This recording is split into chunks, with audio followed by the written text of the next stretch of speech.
Hello learners, welcome to my channel solution. নিয়ে এসেছি তোমাদের জন্য ইন্টারভিউ প্রস্তুতি থেকে নতুন একটা ক্লাস। তো থাম্বনেল তোমরা প্রত্যেকেই দেখেছো এবং দেখে বুঝতে পেরে গেছো আজকে টপিকটা কী নিয়ে। তো আজকে আলোচনা করব পূর্ব বর্ধমান জেলার ফেজে যে ইন্টারভিউটা হয়েছিল গত বছর। তো সেই সময় কি কি প্রশ্ন ফেস করতে হয়েছে বা কোন কোন সাবজেক্ট থেকে কি কি ধরনের প্রশ্ন জিজ্ঞাসা করা হয়েছে, তো তার উপরে আমি একটা ডেটা কালেক্ট করেছি। তো এটা একটা ভিডিওতে সম্ভব নয়, কেননা দীর্ঘদিন ধরে ইন্টারভিউ চলেছে। তো আমি চেষ্টা করব দুটো পার্টে এই জেলার টপিকটা তোমাদের কমপ্লিট করে দেবার। তো প্রত্যেককেই বলবো আগামী দিনে যারা ইন্টারভিউ দিতে যাচ্ছ তারা কিন্তু অবশ্যই এই ভিডিওটা দেখবে এবং এখন থেকেই তোমরা এভাবে প্রিপারেশন নাও, তাহলে কিন্তু তোমাদের কাছে ইন্টারভিউর যে ফোবিয়াটা সেটা অনেকটা ইজি হয়ে যাবে। So let's start. প্রত্যেককেই বলবো ভিডিওটাকে লাইক করবে, শেয়ার করবে এবং বন্ধুদের সাথে, এবং যারা চ্যানেলে নতুন তাদেরকে বলবো চ্যানেলটাকে অবশ্যই সাবস্ক্রাইব করবে। দেখো, বেসিক জিনিস কয়েকটা বলি। অনেকেই আমাকে ইউটিউবে অনেক কিছু জিজ্ঞাসা করেছো, কমেন্ট করেছো যে কোন কোন সাবজেক্ট থেকে কী কী ধরনের প্রশ্ন করতে হবে বা প্রশ্ন জিজ্ঞাসা করতে পারে, সেই সমস্ত কিছুর উত্তর কিন্তু আজকে আমি তোমাদেরকে দেবো। সো প্রত্যেকে বলবো প্রথম থেকে শেষ অবধি ভিডিওটা দেখবে, কেউ কিন্তু স্কিপ করবে না। খুব ইনফরমেটিভ একটা ভিডিও তোমাদের জন্য আমি নিয়ে এসেছি। প্রথমে যেটা বেসিক জিনিস সেটা হচ্ছে তোমাদেরকে নিজেদের নাম জিজ্ঞাসা করে, যে তোমরা সই করে বসবে, বসার পরেই তোমাদেরকে ফার্স্ট অফ অল তোমার নিজের নাম জিজ্ঞাসা করবে।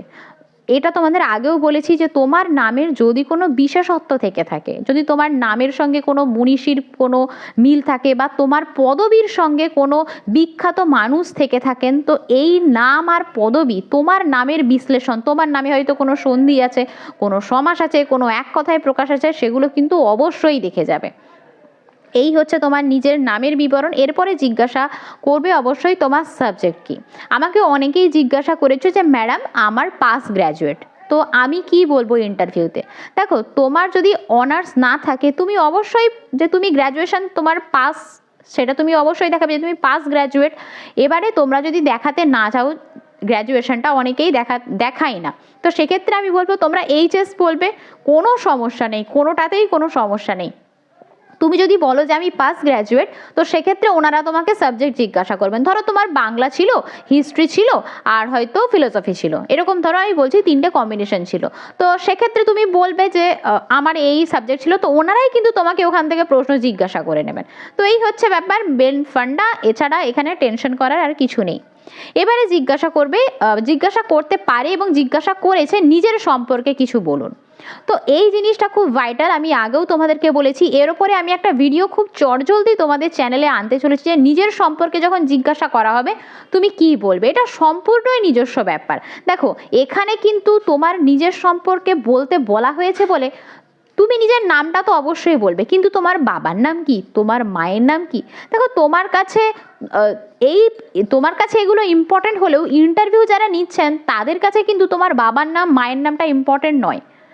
তো তুমি এখানে কি বলবে সম্পূর্ণ নিজের ব্যাপার। এভাবে তোমরা বলতে পারো যে ধন্যবাদ আমাকে বলতে সুযোগ দেওয়ার জন্য, আমার নাম, নিজের নামটা বলবে, আমার বাড়ি বা এই জেলার অন্তর্গত এই থানা থেকে আমি আসছি, এবং বর্তমানে তুমি যে পেশার সঙ্গে যুক্ত সেটা বলতে পারো। বা এভাবেও গুছিয়ে বলতে পারো আমার সাধারণত ছোটদের সঙ্গে সময় কাটাতে খুব ভালো লাগে, তাই এটা আমার এক প্রকার নেশা এবং আমি আমার নেশাটাকেই পেশা হিসেবে বেছে নিতে চাই।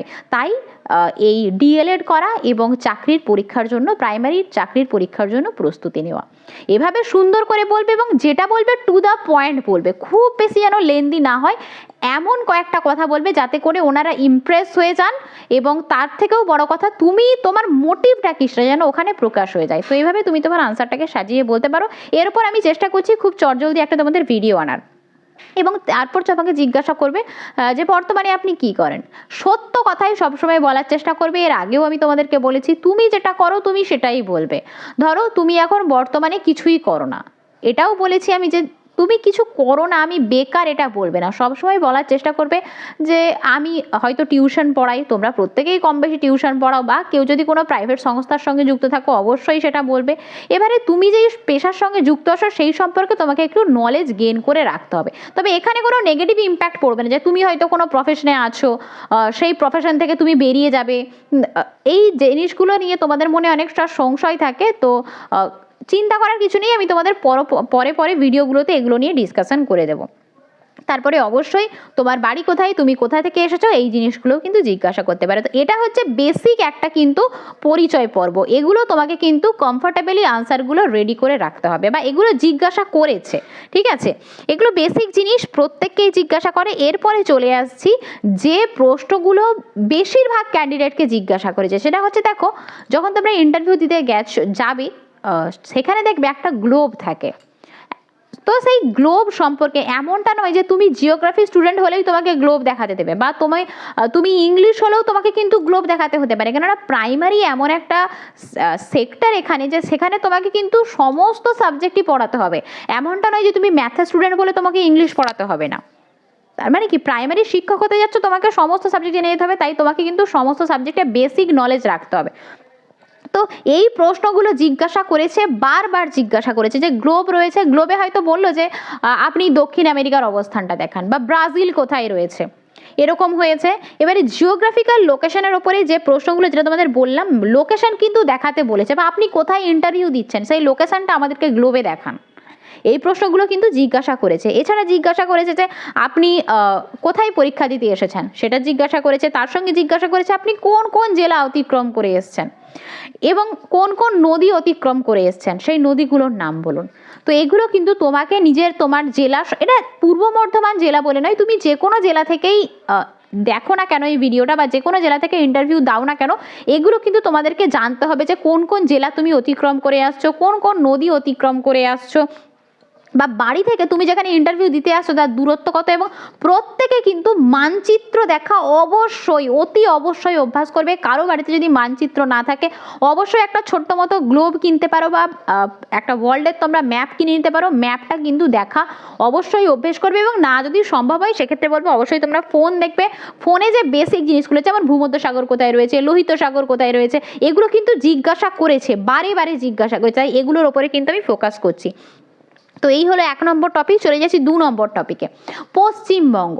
দেখো, যেই সময় গত বছরের ইন্টারভিউটা হচ্ছিল, সেই সময় কিন্তু প্রশাসনিক যে বিভাগটা সেটা নিয়ে একটু কিন্তু চেঞ্জ হয়েছিল। প্রশাসনিক বিভাগ নয়, সরি, নতুন যে জেলা, পশ্চিমবঙ্গে যে 7টি নতুন জেলা সেটা এসেছিল, এই টপিকটা এসেছিল। তাই অনেক ক্যান্ডিডেটকে কিন্তু জিজ্ঞাসা করা হয়েছে এই টপিকটা থেকে প্রশ্ন, যে পশ্চিমবঙ্গে যে নতুন জেলাগুলি হয়েছে সেই জেলাগুলি সম্পর্কে বলুন, কোন কোন জেলা বিভক্ত হয়ে এই জেলাগুলি তৈরি হচ্ছে সে সম্পর্কে বলুন, এটা জিজ্ঞাসা করেছে। এবং পশ্চিমবঙ্গের প্রশাসনিক বিভাগ কটি রয়েছে, কোন বিভাগে কতগুলি জেলা রয়েছে, বা আপনি কোন, এটা জিজ্ঞাসা করেছে এই প্রশ্নটা, যে আচ্ছা পূর্ব বর্ধমান কোন বিভাগে, কোন প্রশাসনিক বিভাগে পড়ে, এবং তার সঙ্গে এটাও বলুন যে পূর্ব বর্ধমান যে বিভাগ, পূর্ব বর্ধমানের যে জেলাটা সেটা প্রশাসনিক বিভাগে পড়েছে, তুমি হয়তো বলে যে বর্ধমান বিভাগে পড়েছে। তো এরপরে বলছে যে সেই বিভাগে আর কোন কোন জেলা রয়েছে। তো এই প্রশ্নগুলো কিন্তু বারে বারে হয়েছে পশ্চিমবঙ্গ থেকে, এবং পশ্চিমবঙ্গের থেকে সেরকম আর কিছু প্রশ্ন সেরকমভাবে জানতে আমি পারিনি এখনও, বা আমি এখনও ডেটা কালেক্ট করতে পারিনি। তো বেসিক যে প্রশ্নগুলো আমি জানতে পেরেছি, পশ্চিমবঙ্গ থেকে কিন্তু এই কয়েকটা প্রশ্নই জিজ্ঞাসা করা হয়েছে। এরপরে চলে আসছি নিজস্ব জেলার পরিচয়। দেখো, জেলা থেকে কি কি ধরনের প্রশ্ন জিজ্ঞাসা করা হয়েছে, এটা কিন্তু সমস্ত জেলার ক্ষেত্রেই ইম্পর্টেন্ট। সেটা হচ্ছে পূর্ব বর্ধমানে যেটা জিজ্ঞাসা করা হয়েছে, যে পূর্ব বর্ধমান জেলার বর্তমানে ডিএম কে আছেন, আর কি না জেলার বিখ্যাত কিছু খাবারের নাম বলুন, পূর্ব বর্ধমান জেলার কয়েকটি দর্শনীয় স্থানের নাম বলুন, এবং জেলার উপর দিয়ে কোন কোন নদী বয়ে গেছে, এবং জেলাতে প্রধানত কি জাতীয় চাষ হয়। তো এই প্রশ্নগুলো কিন্তু জেলা থেকে, নিজস্ব জেলা থেকে কিন্তু এই প্রশ্নগুলো জিজ্ঞাসা করেছে। তোমাদের প্রত্যেককেই বলবো, যারা ইন্টারভিউ দিচ্ছ, যে কোনো জেলা থেকে দেখছো, তো এই কোয়েশ্চেনগুলো কিন্তু তোমরা নিজস্ব জেলা থেকে অবশ্যই রেডি করে যাবে। এরপর চলে আসছি পরবর্তী টপিক, সেটা হচ্ছে গণিত। গণিতে যেটা বারে বারে যারা ম্যাথের স্টুডেন্ট তাদেরকেও জিজ্ঞাসা করেছে, যারা ম্যাথের স্টুডেন্ট নয় তাদেরকেও কিন্তু জিজ্ঞাসা করা হয়েছে, সেটা হচ্ছে মৌলিক সংখ্যা, যৌগিক সংখ্যার ধারণা। বেশিরভাগ ক্যান্ডিডেটকে কিন্তু জিজ্ঞাসা করা হয়েছে যে মৌলিক সংখ্যা, একটা মৌলিক সংখ্যার হয়তো বললো, আচ্ছা সেটা কি জোড় সংখ্যা না বিজোড় সংখ্যা, এরকমভাবে জিজ্ঞাসা করা হয়েছে। তার সঙ্গে নামতা বলতে বলা হয়েছে, যেটা আমি জানতে পেরেছি একজনকে, মানে 22-এর ঘরের নামতা জিজ্ঞাসা করা হয়েছিল। তো এরকমভাবে কিন্তু নামতাটা তোমরা প্র্যাকটিস করে যাবে মোটামুটিভাবে 25 অবধি, 25-এর ঘরের অবধি কিন্তু নামতাটা তোমরা মুখস্থ করে যাবে। এর সঙ্গে বোর্ডে বৃত্ত সম্পর্কে ধারণা দিতে বলা হয়েছে, মানে এগুলো ডেমোর মধ্যেই পড়ে গেছে, কিন্তু কোয়েশ্চেন জিজ্ঞাসা করেছে, বা যারা ম্যাথের স্টুডেন্ট বলা হয়েছে যে বৃত্ত সম্পর্কে ধারণা দিন, বা বৃত্তের কেন্দ্র দেখান, জ্যা দেখান, পরিধি দেখান, তো এরকমভাবে কিন্তু বৃত্ত সম্পর্কে ধারণা দিতে বলা হয়েছে। এছাড়া সংখ্যার ধারণা দেওয়ার কথা বলা হয়েছে, বা বাচ্চাদের ভাগ শেখানোর কথা বলা হয়েছে, শূন্যের ধারণা, সংখ্যার ধারণা, এগুলো কিন্তু এই প্রশ্নগুলো কিন্তু বারবার জিজ্ঞাসা করা হয়েছে। এছাড়া সরল রেখা সম্পর্কে ধারণা দিতে বলা হয়েছিল। তো এখানে মোটামুটিভাবে ইম্পর্টেন্টগুলো নিয়েছি, আরও অনেক রয়েছে, তো পরবর্তী ভিডিওতে আমি তোমাদের জন্য সেগুলো নিয়ে আসার চেষ্টা করব। এরপরে চলে আসছি পরবর্তী টপিক, ইংলিশ। বারবার তোমরা আমাকে জিজ্ঞাসা করেছো অনেকেই যে ইংলিশ থেকে কি কি ধরনের প্রশ্ন জিজ্ঞাসা করতে পারে। দেখো আমি তোমাদের জন্য নিয়ে এসেছি পূর্ব বর্ধমান জেলাতে ইংলিশ থেকে, ওই ফেজে ইন্টারভিউটা হয়েছিল, ইংলিশ থেকে কি কি প্রশ্ন জিজ্ঞাসা করা হয়েছিল। ইংরেজিতে রাইম বলতে বলা হয়েছে। দেখো তোমাদের প্রত্যেকেই বলবো ক্লাস 1 থেকে 5 অবধি বইগুলো দেখবে, তার সঙ্গে কোন কোন বইয়ে কি কি রাইম আছে। তো রাইমগুলো কিন্তু তোমরা অবশ্যই প্র্যাকটিস করে যাবে, এবং রাইমটা তোমরা একদম যে মানে গল্প পাঠের মতো পড়ে দেবে না, অবশ্যই সুরে এবং ছন্দ নিয়ে কিন্তু রাইমটা তোমরা বলবে। তার সঙ্গে সিঙ্গুলার, প্লুরাল, গ্রামার থেকে আর্টিকেল, টেন্স, এরকম অনেকের হয়েছে যারা বলেছে যে আমরা ইংলিশ অনার্স, তো তাকে শুধুমাত্র গ্রামার থেকেই প্রশ্ন জিজ্ঞাসা করা হয়েছে। আবার আমার কথা বলি, আমি বলেছিলাম আমার ইংলিশ অনার্স, আমার নিজের সাবজেক্ট ইংলিশ, কিন্তু আমাকে গ্রামার থেকে কোনো প্রশ্নই জিজ্ঞাসা করা হয়নি। তো এরকম হতে পারে। আবার ধরো কেউ ম্যাথের স্টুডেন্ট, তাকে শুধুমাত্র ইংলিশ থেকেই প্রশ্ন জিজ্ঞাসা করা হয়েছে। তো দেখো যেগুলো বেসিক জিনিস প্রত্যেকেই বলবে, এগুলো তোমরা প্রত্যেকেই দেখে যাবে, যে এমনটা নয় যে তোমার সাবজেক্ট ইংলিশ বলে তুমি গণিত থেকে কিছু দেখে যাবে না, বা তোমার সাবজেক্ট জিওগ্রাফি বলে তুমি হিস্ট্রি থেকে কিছু দেখে যাবে না। মোটামুটিভাবে একটা জেনারেল নলেজ তোমরা রাখবে, বেশি টেনশন নেওয়ার কিন্তু কিছু নয়। এছাড়া যারা ইংলিশ অনার্সের স্টুডেন্ট, তাদের জন্য কিন্তু বারে বারে রোমান্টিক পোয়েট বা তার সঙ্গে ওয়ার্ডসওয়ার্থ সম্পর্কে জিজ্ঞাসা করা হয়েছে, ওয়ার্ডসওয়ার্থের দুটি কবিতা সম্পর্কে বলতে বলা হয়েছে, শেক্সপিয়ার সম্পর্কে জিজ্ঞাসা করা হয়েছে, রোমান্টিক পোয়েটস সম্পর্কে, তার সঙ্গে রোমান্টিক এজ কত সাল থেকে কত সাল অবধি, এর সঙ্গে সিমিলি, মেটাফোর, সিনেকডকি, এই সম্বন্ধেও কিন্তু প্রশ্ন জিজ্ঞাসা করা হয়েছে। তাহলে বুঝতে পারছো কোন কোন জায়গাগুলোতে তোমাদের কিন্তু আলোকপাত করতে হবে। তো এখন থেকে তোমরা প্রস্তুতি শুরু করো, আমার মনে হয় না খুব বেশি চাপ হবে সেই সময়টায়। চলো চলে আসি পরবর্তী সাবজেক্টে, বাংলা। তো বাংলাতে যেই প্রশ্নগুলো জিজ্ঞাসা করা হয়েছে সেটা হচ্ছে রামায়ণ মহাভারত সম্পর্কে জিজ্ঞাসা করা হয়েছে। বাংলায় একজন স্টুডেন্টের কাছ থেকে আমি জানতে পেরেছি। তার সঙ্গে গ্রামারে যেগুলো জিজ্ঞাসা করা হয়েছে সেটা হচ্ছে মৌলিক স্বরধ্বনি, যৌগিক স্বরধ্বনি সম্পর্কে জিজ্ঞাসা করা হয়েছে। ক্লাস 1 থেকে 5 অবধি কবিতা পাঠ করতে বলা হয়েছে, যে কোনো একটা কবিতা আপনি বলুন। এর সঙ্গে বাক্যের গঠন সম্পর্কে ধারণা দেবা, এর সঙ্গে কিন্তু সন্ধি সমাসও জিজ্ঞাসা করা হয়েছে। ঠিক আছে, তো যারা বাংলা স্টুডেন্ট আছো অবশ্যই কিন্তু সন্ধি সমাস সম্পর্কে দেখে যাবে। এছাড়া আপনার প্রিয় সাহিত্যিককে, তার একটি রচনার নাম বলুন, বা কেন ওই বইটি আপনার প্রিয়, বা বর্তমানে আপনি কোন বইটি পড়েছেন রিসেন্টলি, কেন ভালো লেগেছে আপনার বইটি, বা তার চরিত্র দুটির সম্পর্কে বলুন। এই প্রশ্নগুলো কিন্তু বারে বারে জিজ্ঞাসা করা হয়েছে পূর্ব বর্ধমান জেলার ইন্টারভিউতে। চলে আসছি পরবর্তী, এটা তোমাদের 7 নম্বর হবে।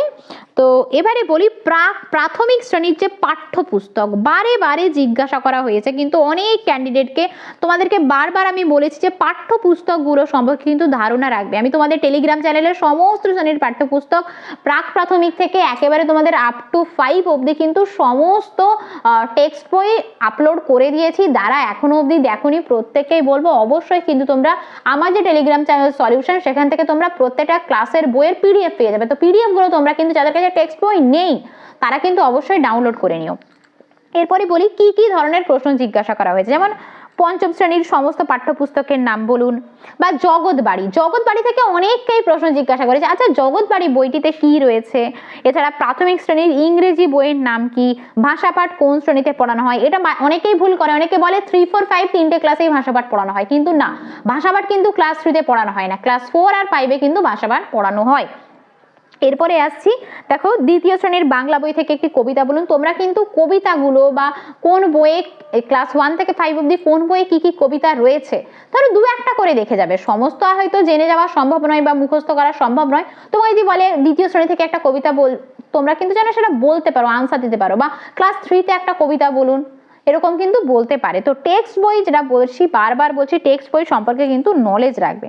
এরপরে চলে আসছি শিশু মনস্তত্ত্ব থেকে। তো শিশু মনস্তত্ত্ব থেকেও কিন্তু প্রশ্ন করেছে।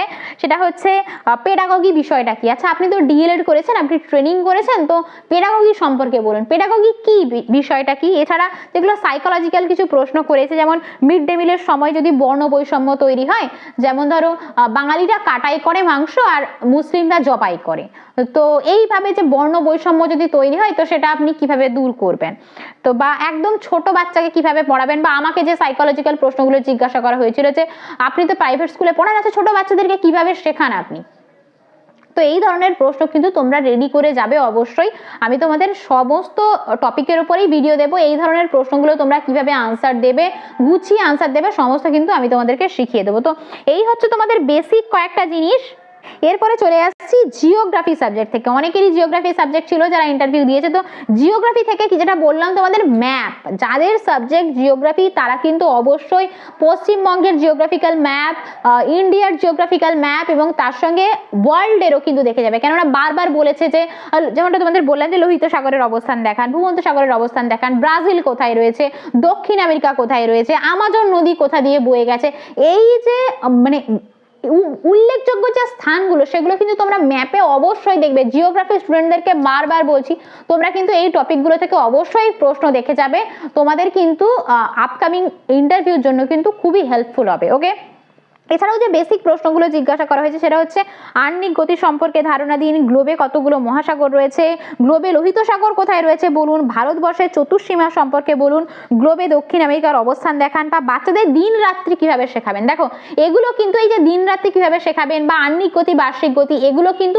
ডেমোতে দিতে বলা হয়েছে। দেখো ডেমো দেওয়া মানে সেখান থেকে তোমাকে কিন্তু প্রশ্ন জিজ্ঞাসা করা হবে, তুমি যে ডেমোটা দেবে সেই ডেমোর উপরেই কিন্তু তোমাকে প্রশ্ন জিজ্ঞাসা করা হবে। এটা নিয়ে তোমরা কিন্তু অলওয়েজ প্রিপেয়ার থাকবে। তোমাদের যখনই আমি ডেমোর ক্লাস দিই সেখানে তোমাদেরকে আমি বলে দিই যে অবশ্যই ডেমো থেকে প্রশ্ন জিজ্ঞাসা করবেই, তুমি যেই ডেমোই দাও না কেন অবশ্যই, ঠিক আছে, এই বিষয়টা কিন্তু মাথার মধ্যে রাখবে।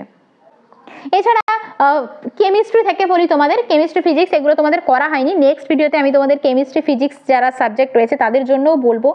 যেমন ফিজিক্সের স্টুডেন্টদেরকে বলি, যেমন জিজ্ঞাসা করা হয়েছে যে আচ্ছা এই রুমটা আপনি দেখতে পাচ্ছেন, এই রুমে ফিজিক্সের কোথায় অ্যাপ্লিকেশন রয়েছে, বা এই যে পাখা ঘুরছে, পাখাতে কি ধরনের থিওরি দেখা যায়। তো এই ধরনের প্রশ্নগুলো তোমাদের ফিজিক্স থেকে জিজ্ঞাসা করা হয়েছে।